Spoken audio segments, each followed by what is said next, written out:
இளைஞர்கள் எல்லாம் போதைக்கு அடிமையாயிட்டான்னு சொல்லி நிறைய தகவல் பாக்குறோம்.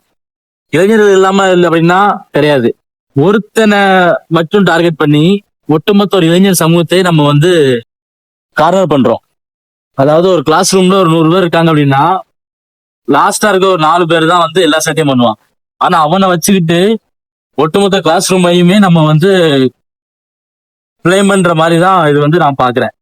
ஏன் அப்படின்னா ஒருத்தர் சிகரெட் அடிப்பான், அவன் சுத்தி இருக்க 100 பேரையும் இவங்க எல்லாமே சிகரெட் அடிப்பாங்க அப்படிங்கிற மனநிலையை வந்து எல்லாரும் நம்ம சொல்ல போய் அந்த 100 பேருக்கும் பாதிக்கிறாங்க.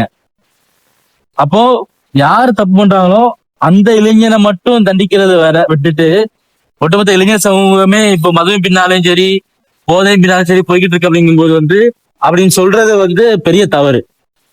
குறிப்பிட்ட இளைஞர்களை வந்து கூப்பிட்டு தண்டிக்கிறதும் அவங்க வீட்டுல உள்ளவங்க அதை வந்து தண்டிக்கிறதும் தான் இது ஆக சிறந்த விஷயமா இருக்கும்.